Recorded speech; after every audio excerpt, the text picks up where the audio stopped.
Don in London, hello.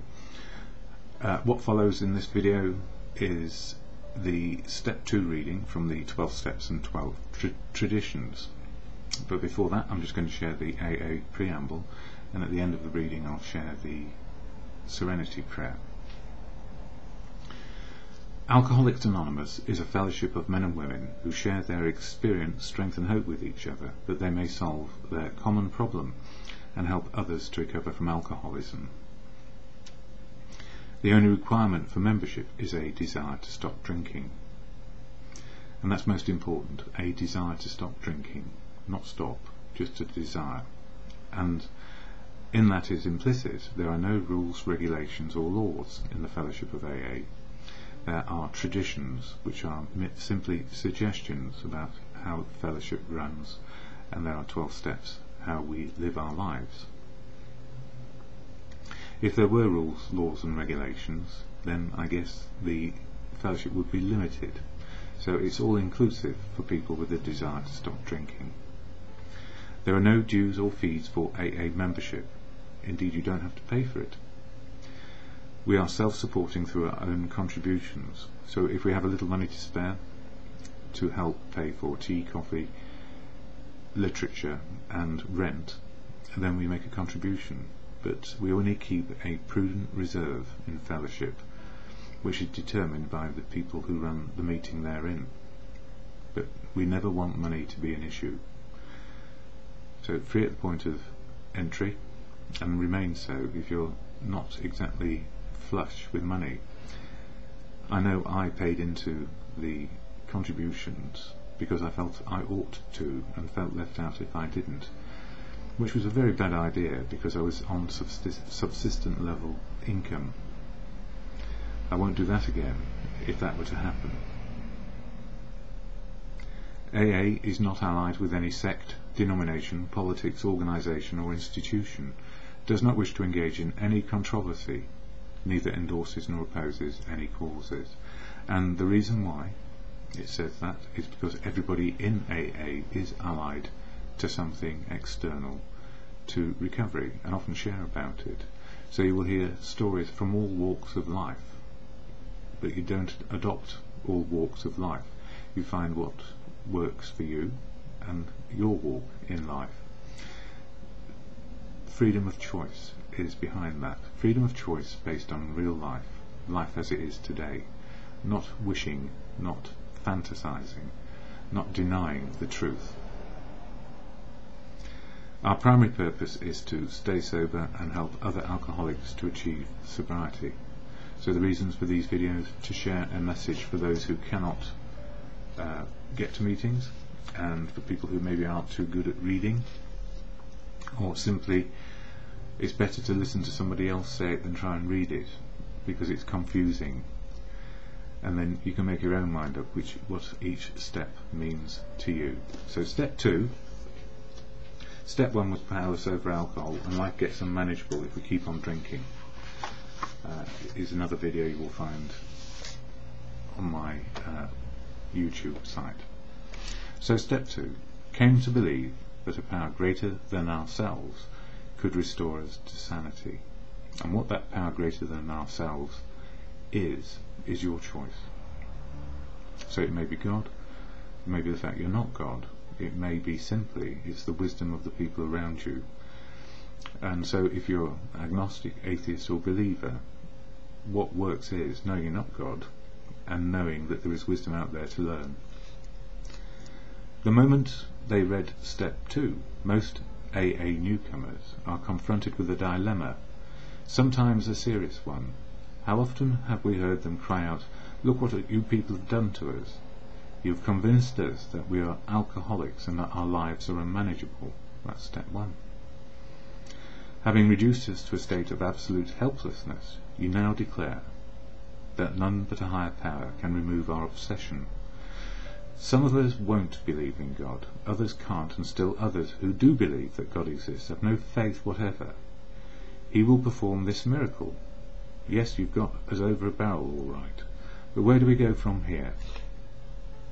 So the question really is, what can be your higher power? Let's look first at the case of one of those who says he won't believe, the belligerent one. Probably me on some days. He is in a state of mind which can be described only as savage. His whole philosophy of life, in which he has so gloried, is threatened. It's bad enough, he thinks, to admit alcohol has him down for keeps, but now, still smarting from that admission, he is faced with something really impossible. How he does cherish the thought that man, risen so majestically from a single cell in the primordial ooze, is the spearhead of evolution, and therefore the only God that his universe knows. Must he renounce all this to save himself? At this juncture, his AA sponsor usually laughs. This newcomer thinks it's just about the last straw. This is the beginning of the end, and so it is. The beginning of the end of his old life, and the beginning of his emergence into a new one. His sponsor probably says, take it easy, the hoop you have to jump through is a lot wider than you think. At least I found it so, and I did as well. I found it quite a big hoop, with lots of loops in it. Actually, there are no loopholes. It's just really saying we are not the higher power on the planet. At least I found it so. So did a friend of mine who was at one time vice president of the American Atheist Society. But he got through with room to spare. Well, says the newcomer, I know you're telling me the truth. It's no doubt a fact that AA is full of people who once believed as I do. But just how in these circumstances does a fellow take it easy? That's what I want to know. It's difficult enough to take anything easy in early recovery, because we are so fearful of going backwards. And, we don't want to live in fear anymore. That's the whole point of the programme. A modest amount of fear so we don't get run over and look where we're going, but not generally full of fear. That, agrees the sponsor, is a very good question indeed. I think I can tell you exactly how to relax. You won't have to work at it very hard either. Listen, if you will, to these three statements. First, Alcoholics Anonymous does not demand that you believe anything. Indeed, AA never demands that you believe anything. All of its 12 steps are but suggestions. Second, to get sober and stay sober, you don't have to swallow all of step 2 right now. Looking back, I find that I took it piecemeal myself. Third, all you really need is a truly open mind. Just resign from the debating society and quit bothering yourself with such deep questions as whether it was the hen or the egg that came first. Again I say, all you need is an open mind. And I guess that's true. It's not about adopting other people's beliefs in fellowship. It's finding out what your own beliefs are in fellowship for yourself and what works for you. And I can't emphasize that enough, because if you're trying to adopt the ideas and beliefs of other people, you'll find holes in them.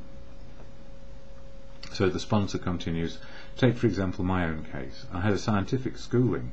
Naturally I respected, venerated, even worshipped science. As a matter of fact I still do, all except the worship part. Time after time my instructors held up to me the basic principle of all scientific progress: search and research again and again, always with an open mind. When I first looked at the AA, my reaction was just like yours. This AA business, I thought, is totally unscientific. This I can't swallow. I simply won't consider such nonsense. Then I woke up. I had to admit that AA showed results, prodigious results. I saw that my attitude regarding these had been anything but scientific.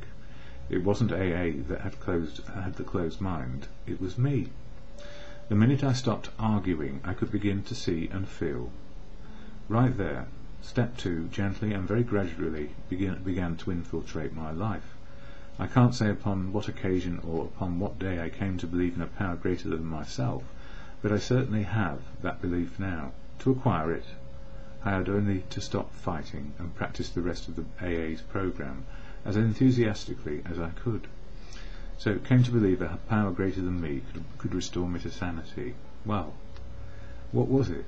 It was the wisdom of others, of course, the wisdom of other people who had found sobriety, and it was working for them. Sometimes quickly, sometimes slowly, sometimes full of frustration, and sometimes just gliding along. It never seemed to be the same for two people, and that's maybe how it is. This is only one man's opinion based on his own experience, of course. I must quickly assure you that AAs tread innumerable paths in their quest for faith, and it can be simply faith in doing the next right thing once we find it and understand it. If you don't care for the one I've suggested, you'll be sure to discover one that suits if only you look and listen. Many a man like you had begun to solve the problem by the method of substitution. You can, if you wish, make AA itself your higher power. And here's a very large group of people who have solved their alcohol problem. In this respect, they are certainly a greater power than you, the wisdom of the many, who have not even come close to a solution. Surely you can have faith in them. Even this minimum faith will be enough. You will find many members who have crossed the threshold just this way. All of them will tell you that, once across, their faith broadened and deepened.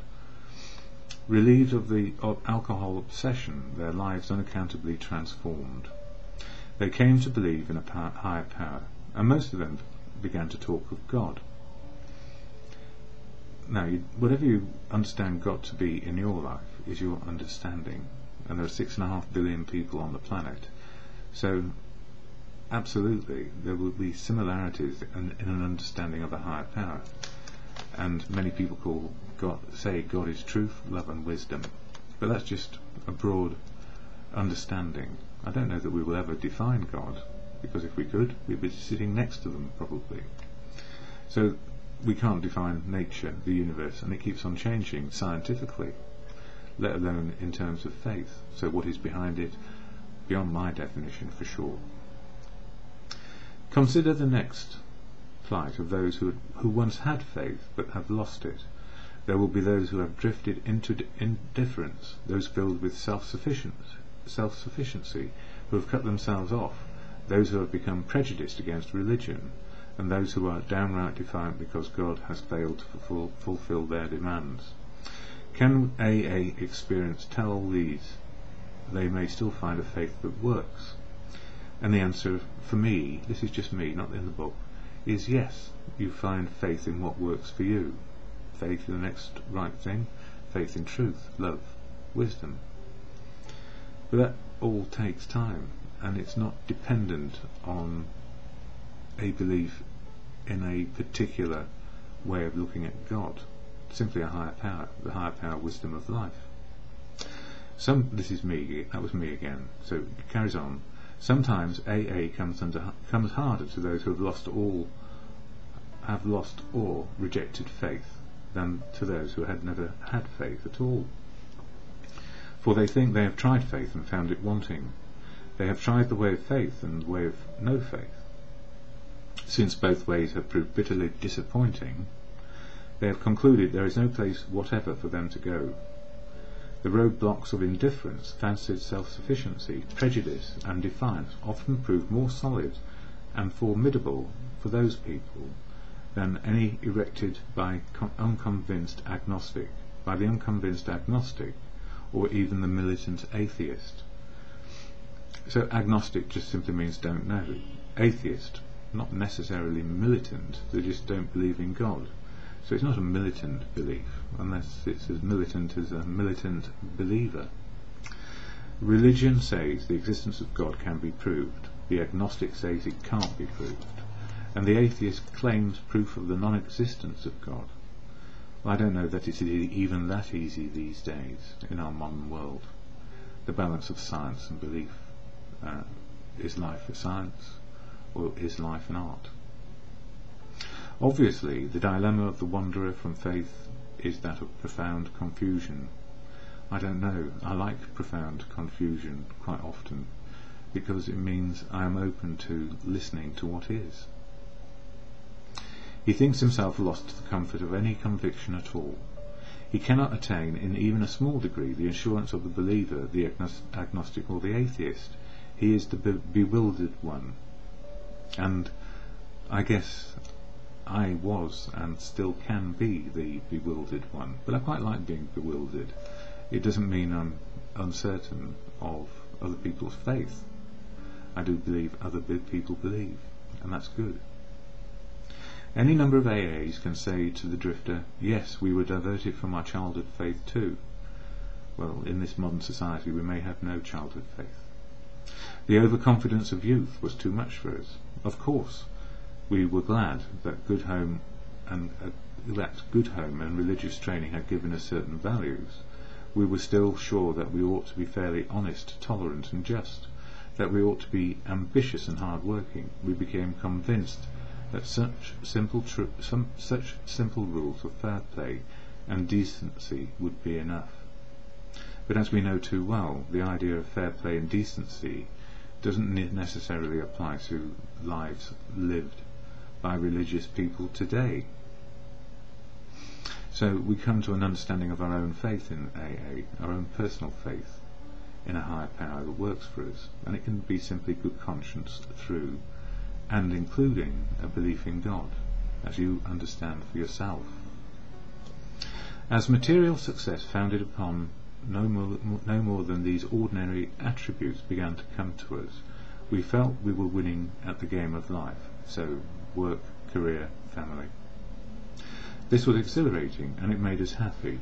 Why should we be bothered with theological abstractions and religious duties, or with the state of our souls here or hereafter? The here and now was good enough for us. The will to win would carry us through. But then alcohol began to have its way with us. Finally, when all our scorecards read 0, and we saw that one more strike would put us out of the game forever, we had to look for our lost faith. It was in AA that we rediscovered it, and so can you. And it's your faith. There is no absolute faith edict in AA. It's what you come to believe for yourself and what is right in your life, based on your culture, your society, your belief systems. Yours, not mine. And that's why we're so diverse and able to get on with each other, because we value and respect the diversity of everyone, because we have this one similarity where we need experience, strength, hope and wisdom. Now we come to another kind of problem, the intellectually self-sufficient man or woman. To these, many AAs can say, yes, we were like you, far too smart for our own good. We love to have people call us precious or precocious. I need to improve my reading. We used our education to blow ourselves up into prideful balloons, though we were careful to hide this from others. Secretly, we felt we could float above the rest of folks on our brain power alone. And I can remember in early meetings of AA when I would just be watching and judging rather than listening and seeing and hearing the similarities. Scientific progress told us there was nothing man couldn't do. Knowledge was all powerful. Intellect could conquer nature. In other words, our thinking abilities could conquer nature. Since we were brighter than most folks, so we thought, the spoils of victory would be ours for the thinking. The God of intellect displaced the God of our fathers. But again, John Barleycorn, that's the inner voice of drinking man, had other ideas. We who had won so handsomely in the walk turned into all-time losers. We saw that we had to reconsider or die. We found many in AA who once thought as we did. They helped us get down to our right side, just be another human being on the planet, learning again. By their example, they showed us that humility and intellect could be compatible, provided we placed humility first. And humility simply means being open and able to keep on learning, and not think we've conquered everything, and not think we're right for other people. When we began to do that, or for ourselves, when we began to do that, we received the gift of faith, a faith which works. This faith is for you too, and it's as you come to understand your faith based on your background, culture, beliefs, and what works for you, and notwithstanding that AA is the broadest of broad churches, embracing everyone with a desire to stop drinking. So we all don't think or feel the same about whatever the higher power may be. Another crowd of AAs say we were plumb disgusted with religion and all its works. The Bible, we said, was full of nonsense. We could cite it chapter and verse, and we couldn't see the Beatitudes for the begats. In spots its morality was impossibly good, in others it seemed impossibly bad, but it was the morality of the religionists themselves that really got us down. In other words, almost like Puritans, maybe. We gloated over the hypocrisy, bigotry and crushing self-righteousness that clung to so many believers, even in their Sunday best. How we loved to shout the damaging fact that millions of good men of religion were still killing one another off in the name of God. This all meant, of course, that we had substituted negative for positive thinking. After we came to AA, we had to recognise that this trait had been an ego-feeding proposition. Simply, we kept on judging the world rather than what we were doing ourselves. In belabouring the sins of some religious people, we could feel superior to all of them. Moreover, we could avoid looking at some of our own shortcomings. Self-righteousness, the very thing that we contemptuously condemned in others, was our besetting evil. Yes, self-righteous in our judgment of others, rather than actually looking at what we're doing. This phony form of respectability was our undoing, so far as faith was concerned. But finally, driven to AA, we learned better. As psychiatrists have often observed, defiance is the outstanding characteristic of many an alcoholic, so we are a stubborn, defiant lot. So it's not strange that lots of us have had our day at defying God himself. Sometimes it's because God has not delivered us the good things of life which we specified, as a greedy child makes an impossible list for Santa Claus. More often, though, we had met up with some major calamity, and to our way of thinking lost out because God deserted us. The girl we wanted to marry had other notions. We prayed God that she'd change her mind, but she didn't. We prayed for healthy children, and were presented with sick ones, or none at all. We prayed for promotions at business, and none came. Loved ones upon whom we had heartily depended were taken from us by so-called acts of God. Then we became drunkards and asked God to stop that. But nothing happened. This was the unkindest cut of all. Damn this faith business, we said. When we encountered AA, the fallacy of our defiance was revealed. At no time had we asked what God's will was for us. Instead, we had been telling him what it ought to be. No man, we saw, could believe in God and defy him too. Belief meant reliance, not defiance. In AA, we saw the fruits of his belief. Men and women spared from alcohol's final catastrophe. We saw them meet and transcend their other pains and trials. We saw them calmly accept impossible situations, seeking neither to run nor to recriminate. This was not only faith, it was faith that worked under all conditions. We soon concluded that whatever price in humility we must pay, we would pay. So humility, the ability to keep on learning life and what is working, from those who know, the majority of those in recovery, where nothing else seemed to work, certainly improved my faith in life, and what is behind life I cannot describe. Now let's take the man full of faith, but still reeking of alcohol. He believes he is devout. His religious observance is scrupulous.